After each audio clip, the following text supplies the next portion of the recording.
श्री हरेन पाठक।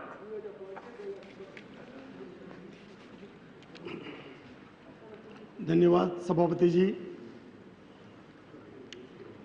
आज 2:10 पर वर्ष 2012-13 के अंदाजपत्र पर इस सदन के वरिष्ठ नेता, मेरी पार्टी के वरिष्ठ नेता आदरणीय जसवंत सिंह जी ने इस बजट की चर्चा को जिस ऊंचाई पर ले गए, बजट की आत्मा को झकझोर कर दिया। सही बजट कैसा होना चाहिए, मैं समझता हूं कि उनके बाद 120 करोड़ के लोगों की अपेक्षाओं को परिपूर्ण करने के लिए कैसा अंदाजपत्र होना चाहिए बजट, वो कहने की मेरी दुष्टता नहीं है और मैं कहना भी नहीं चाहता।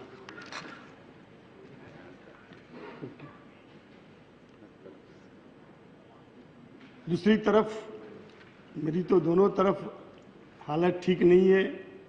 जिनका मैं सबसे ज्यादा सम्मान करता हूं, पितातुल्य मानता हूं,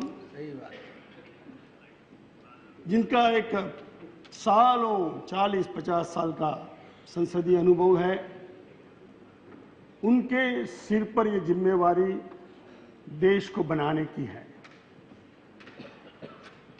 खूबी बहुत अच्छी तरह से वो निभा रहे हैं, मगर मुझे शिकायत यूपी और कांग्रेस से है। इतने महान व्यक्तित्व को आपने अभी देखा, आपने डिजास्टर मैनेजमेंट का चेयरमैन बना दिया है बड़ी विनम्रता के साथ। हर तकलीफ जब सरकार में आती है, पार्टी में आती है, तो प्रणवदा के बगैर ये तकलीफ न सरकार बच सकती है, न आपकी पार्टी बच सकती है। संकट मोचन नाम तिहार। इसके कारण उन्हें जो ध्यान देश के अर्थतंत्र पर देना चाहिए, वो देते हुए भी उसी में उलझे रहते हैं। जसवंत सिंह जी ने भारत के हिंदुस्तान के बजट की चर्चा की। हमारा बजट जो आज सदन में रखा गया है, वो हिंदुस्तान का बजट नहीं है, वो इंडिया का बजट है, भारत का नहीं, भारत का, हिंदुस्तान का बजट नहीं है। India is tiny. आप इंडिया वाले हो, हम भारत वाले हैं। इसलिए मैं कहना चाहता हूं कि आदरणीय जसवंत सिंह जी ने जो कहा, वो बजट का हार्द है। 120 करोड़ लोगों की जो अपेक्षाएं हैं दादा, वो ये है, और वो भी एक ऐसा देश जिसमें 70% लोगों की प्रतिदिन खर्च करने की क्षमता 20 रुपये से कम है। 40 करोड़ के आसपास लोग गरीबी की रेखा के नीचे जीवन व्यतीत करते हैं।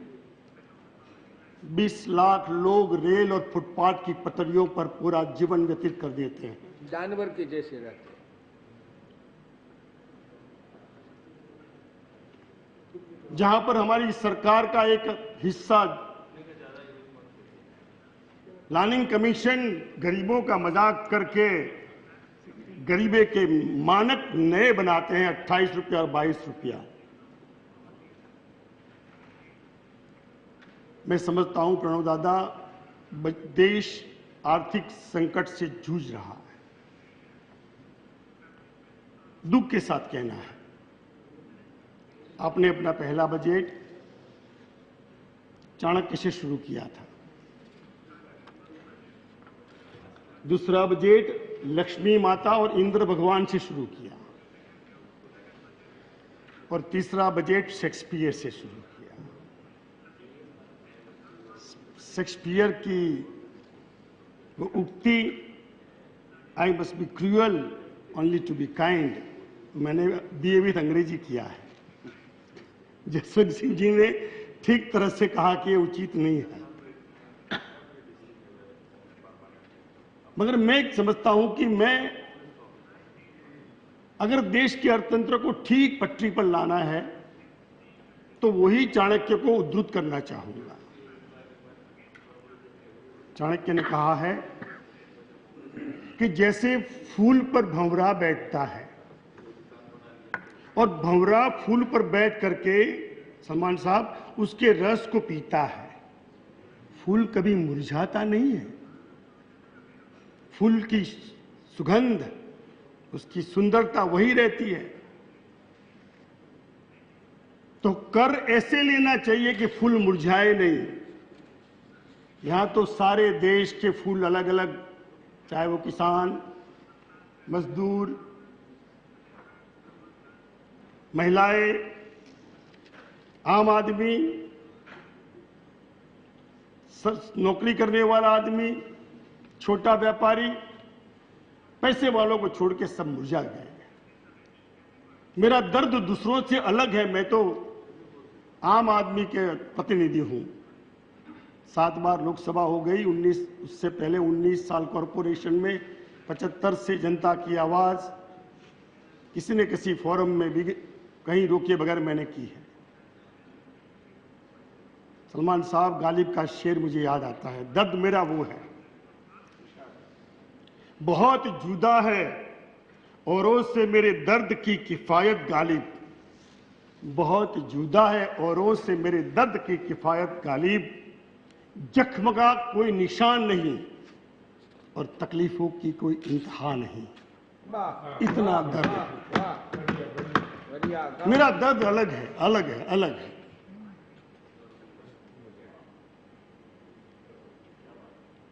मर रहा है आम आदमी। आंकड़ों की माया जाल में मैं जाना नहीं चाहता, जाऊंगा तो तकलीफ होगी, क्योंकि आपने कहा था 2011-12 के बजट के दूसरे पैरा में the economy is back to its pre crisis growth trajectory which would set the pace for double-digit growth in near future। अर्थतंत्र पटरी पे आ रहा है। पिछले साल का बजट डबल डिजिट ग्रोथ होगी, देश का विकास बढ़ेगा। निराश होना पड़ा, 6.9 पर आकर हम रुक गए। इस बार कहा आपने the year's performance has been disappointing. क्यों? कहीं हमारी दिशा तो हम भटक नहीं गए?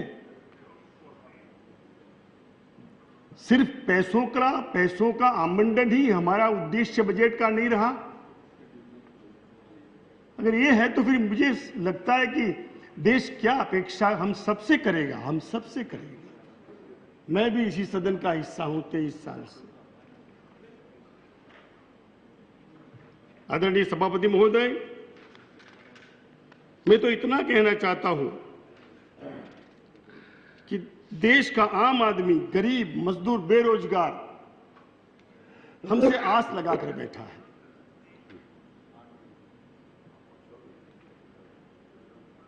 आपने बजट में जो करों में राहत दी है, मैं ज्यादा लंबा भाषण नहीं करूंगा क्योंकि मैं कब से सुन रहा हूं, करीबन 2 बजे से बैठा हूं। जसवंत सिंह जी को सुना, बाकी मेरे साथियों को सुना, तो मैं एक वरिष्ठ सदस्य के नाते वो बातें रिपीट करना नहीं चाहूंगा। मगर जैसे मैंने कहा कि आम आदमी क्या अपेक्षा रखता है, इसलिए कुछ बातें पुनरावर्तन करनी पड़ेगी। देश की आर्थिक स्थिति ठीक नहीं है और न होगी, वो मैंने बताया आपको। आप जो लक्ष्यांक, मेरे पास पूरा 20 पेज का है, मगर मेरी पार्टी के 23 लोग बोलने वाले हैं। मैं नहीं चाहता कि मैं दूसरों को मौका न दूं, मैं संक्षिप्त में बात रखूंगा। सारे फिगर से निराशाजनक बजट हर बार आता है। हमने अपना टैक्स का जो एग्जाम्पशन है वो 1,80,000 से 2 लाख कर दिया। एक तरफ महंगाई बढ़ती है। अभी शैलेंद्र जी, जब आपकी पार्टी शासन में यूपी में आई, अखिलेश जी मेरे परम मित्र है, माननीय अखिलेश जी मुख्यमंत्री जी, उस वक्त उन्होंने शपथ नहीं ली थी। उन्होंने वादा किया था कि बेरोजगारों को मैं भत्ता दूंगा, और मैंने दूसरे दिन अखबारों में देखा कि बेरोजगारों की लाइनें लग गई, लाठियां चली। देश की जो आर्थिक स्थिति है वो ये बताती है कि जिस तरह से देश का बेरोजगार आज भत्ता लेने के लिए तैयार है। 60 करोड़ नवयुवक 18 से 35 के बीच का 120 करोड़ हाथ आपसे उम्मीद लगाकर बैठा है कि हमें काम दो। हम काम नहीं दे सकते, लंबा सोचना पड़ेगा। मेरी आपसे यही प्रार्थना है कि बजट में संतुलन नहीं है।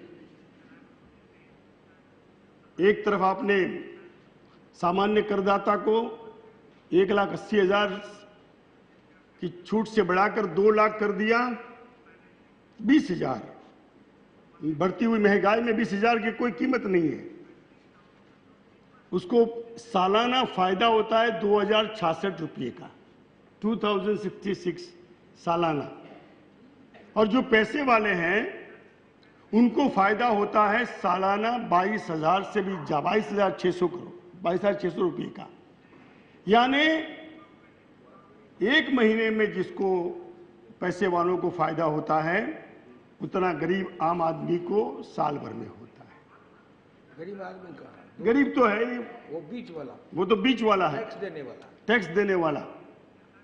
आदरणीय सभापति महोदय, मेरा सुझाव होगा, देश आर्थिक विषमता से गुजर रहा है और डेवलपिंग कंट्री है, विकसित देश हमारा है, विकासशील नहीं बना है। हमें सब्सिडी तो देनी पड़ेगी, महिलाओं को नाराज नहीं किया जा सकता। महिलाओं को 10,000 का फायदा हुआ, क्योंकि 1,90 तो पहले था ही। सीनियर सिटीजन को तो कोई फायदा नहीं। 5 लाख से ज्यादा कमाने वाले लोग कितने हैं? जहां तक मेरा अध्ययन है, मेरा अभ्यास है, 90% से ज्यादा करदाता 5 लाख के नीचे आते हैं। मेरी आपसे मांग है कि करीबन टैक्स में मैं क्योंकि संक्षिप्त में बात करना चाहता हूं, 3 लाख तक की छूट करिए आम आदमी के लिए। बढ़ती हुई महंगाई, बढ़ती हुई बेरोजगारी, ये 20,000 कभी 10 कभी 20, उससे आम आदमी का कोई भला नहीं होगा। मैं पूरा लाया हूं, समय के अभाव से वो पूरा जो आपने किया ना, ये अखबार ने लिखा है 29 रुपये में जो नया आकलन आया है, उसके से हिसाब से क्या मिलेगा आदमी को, 4 रुपया 80 पैसा प्रति आदमी उसको खाद्यान्न मिलेगा। अब ये कैसे आदमी खाना खाएगा? 1 रुपया 45 पैसा खाद्य तेल में होगा। जब उसकी प्लेट देखोगे तो 1 रुपया 87 पैसा सब्जी में लेकर आने वाला था, मगर ये सदन के लिए अच्छी बात तो नहीं है ना कि लाया जाए। तो एक तरफ देश गरीबी के खप्पर में पूरा फंस रहा है, दिशाहीन बजट है, सोच का अभाव है, हिंदुस्तान की आत्मा को झकझोर करने वाला बजट नहीं है। बजट की आत्मा जसवंत सिंह जी ने कही, महिला की टुकिया कहते हैं ना आप राजस्थान में, टुकिया में आना, यह है बजट की आत्मा। उस आत्मा के इर्द गिर्द आपको घूमना चाहिए। गरीब को दाना, और गरीब को दाना। हिंदुस्तान बस इतना चाहता है। हमारी महिला चाहती है कि उनके टुकिया में आना हो, वो गृह लक्ष्मी मानी जाती है, गृह लक्ष्मी। और गरीब के पेट में अनाज। गरीबों का और मजाक मत उड़ाइए, उन्हें ज्यादा, और उसके लिए गरीब को अनाज कब मिलेगा? जसवंत सिंह जी ने बहुत बड़ी बात कही है। हमारा देश कृषि प्रधान है। मैं औद्योगिकरण का विरोधी नहीं हूं, मगर जहां तक मैं समझता हूं, जिस देश की धरती सोना उगलेगी, या जिस देश का किसान खुशहाल होगा, जिस देश अपने खाद्यान्नों पर निर्भर होगा, वही देश आने वाले समय में टिक पाएगा।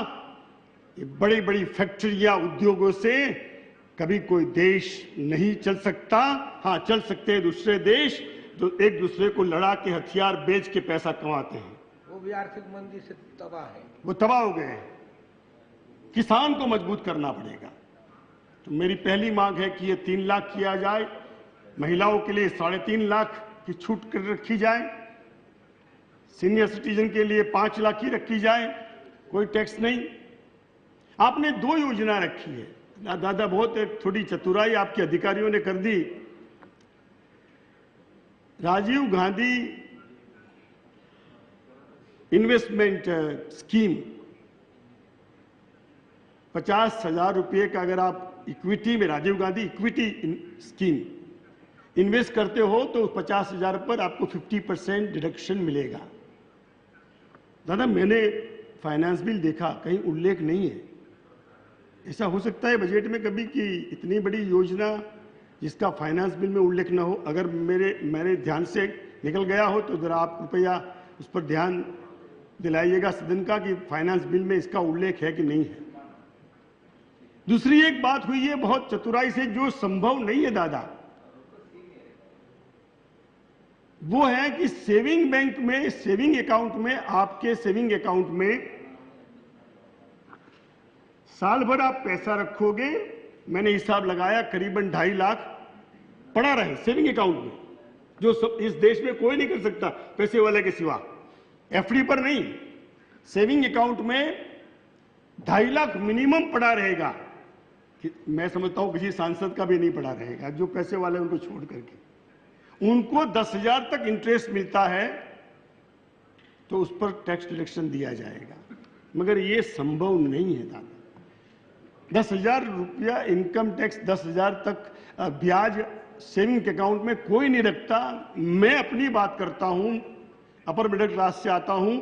जब पैसा बचता है तो उसकी मैं फिक्स डिपॉजिट कर देता हूं, मैं सेविंग अकाउंट में नहीं रखता। ठीक बात है।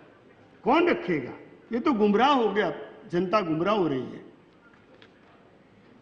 किसानों का ऋण के बारे में कहा आपने,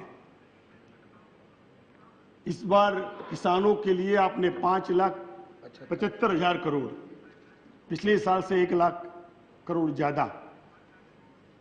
आपको स्मरण है दादा, आप ही की सरकार ने 1-1.5 साल पहले किसानों के कर्जों को माफ किया था, 60,000 करोड़ के आसपास, 63,000, 72,000। आप बढ़ाते जाओ, इसलिए मुझे बोलने में अच्छा रहेगा। 72,000 करोड़। इसका मतलब यह हुआ कि इस देश का किसान कर्ज चुकाने के लिए उनकी क्षमता नहीं है। मेरे बगल में गांव जर जमीन से जुड़े हुए हुक्मदेव नारायण यादव जी बैठे हैं।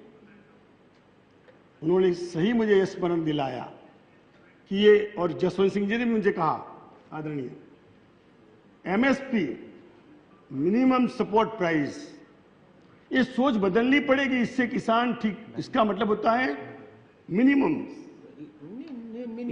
सबसे कम, कितना टाइम लगेगा? न्यूनतम, कितना टाइम? 5 मिनट, 5-7 मिनट, ये पूरा करूंगा। मिनिमम सपोर्ट प्राइस नहीं, आपने क्या कहा? न्यूनतम नहीं, उसको ये करना चाहिए, किसान को उसके लाभकारी मूल्य देना चाहिए। लाभकारी मूल्य, किसान अपनी पैदावार करे तो वो पैदावार का उसका उसको लाभ मिलना चाहिए, मिनिमम नहीं, वो तो भूखा मरेगा।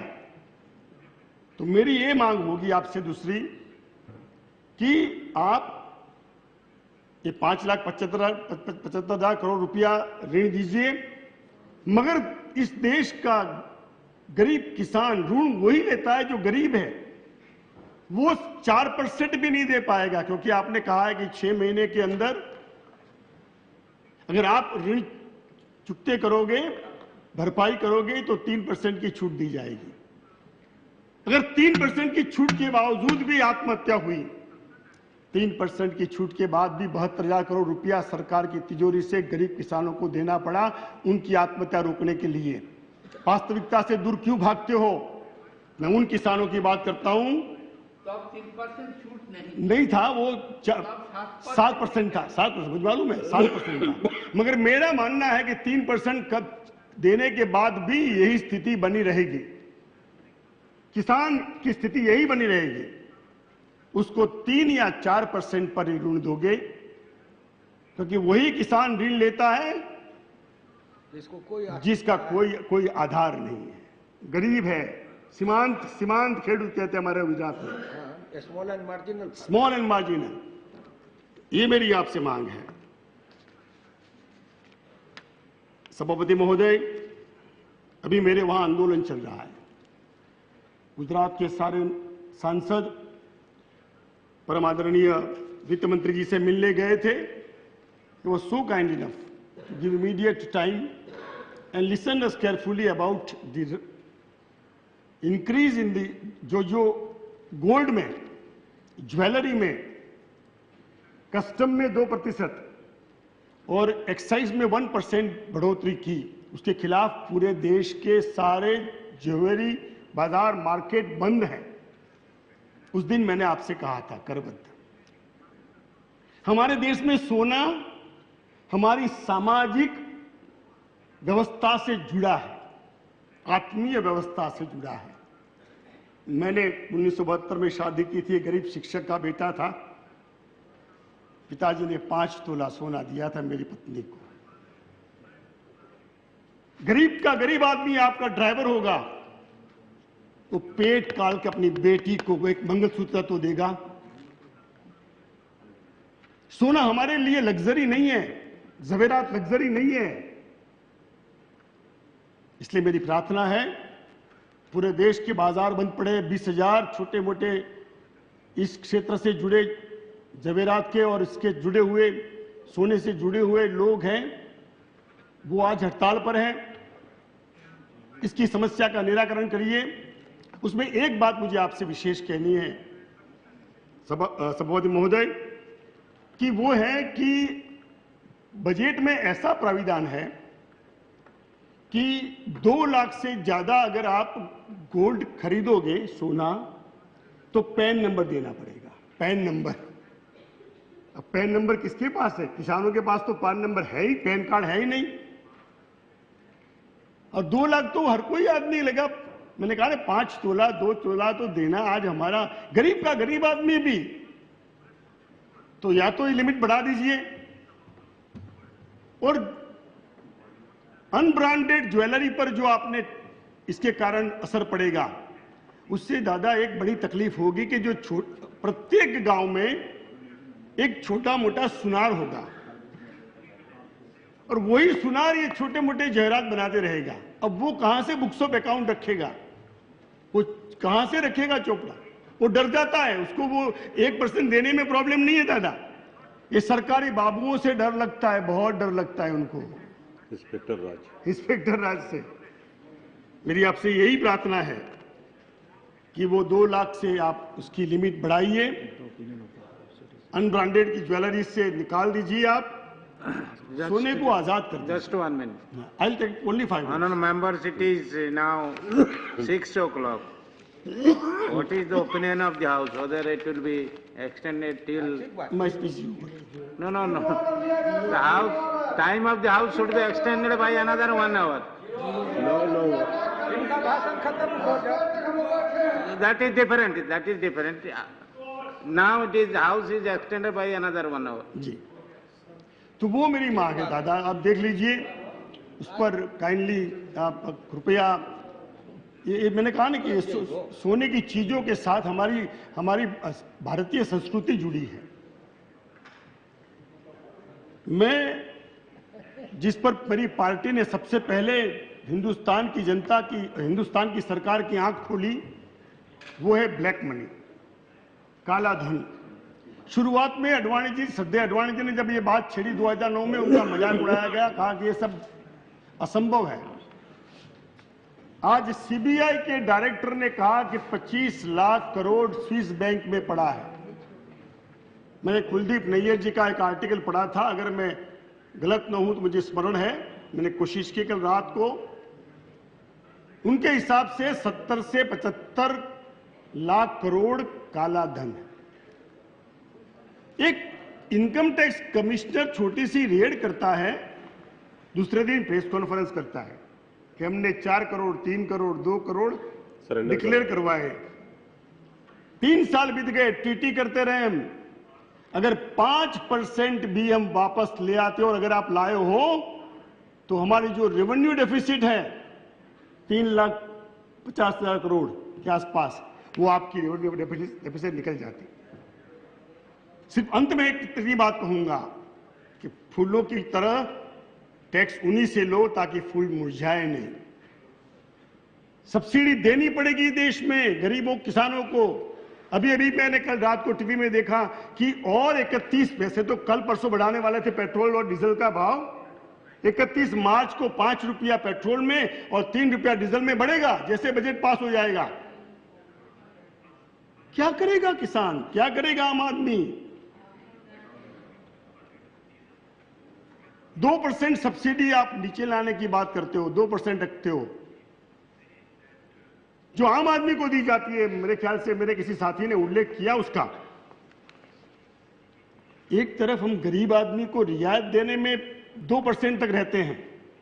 मैं उद्योगों का विरोधी नहीं हूं, मगर कंसेशन एंड इंसेंटिव, ये जो उद्योगों को दिया जाता है वो 6 लाख करोड़ है, 6 लाख करोड़, और 2.25 लाख करोड़ सब्सिडी हम देते हैं गरीब और मजदूर किसान को।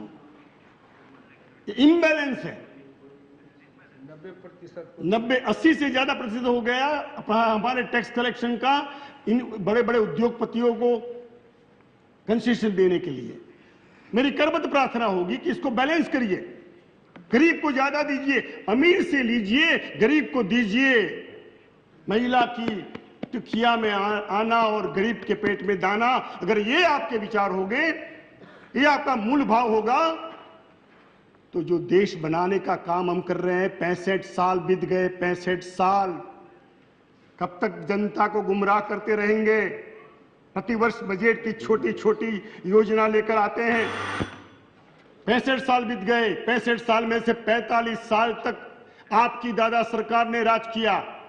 मेरी प्रार्थना है कि बजट ऐसा दीजिए, ये जो मैंने मांग रखी है उसकी तरफ आप ध्यान दीजिए, और आने वाले वर्षों में, अभी 2 साल 1-1.5 साल बचा है आपके पास, आखिरी वाक्य, हिंदुस्तान का बजट बनाइए, हिंदुस्तान का बजट।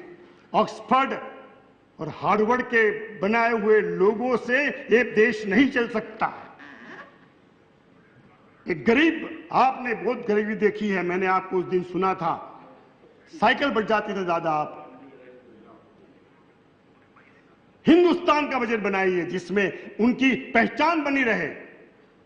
हमारी पहचान अलग है, हमारी सोच अलग है, कृषि हमारी सोच है। अगर ये नहीं बढ़ा तो मुझे लगता है कि आने वाले समय में हम चाहे यूरो जोन की क्राइसिस को ब्लेम करें, जापान के भूकंप को ब्लेम करें, देश में आर्थिक संकट है तो जापान जिम्मेवार है, देश में आर्थिक संकट है तो यूरोजोन जिम्मेवार है। ये सब गुमराह होने वाली बातें हैं। कृपया आप बैठिए और देश का, भारत का बजट बनाइए, और मैंने जो बातें रखी हैं उस पर गंभीरता से विचार करके लोगों की अपेक्षाएं, आकांक्षाएं परिपूर्ण करिए।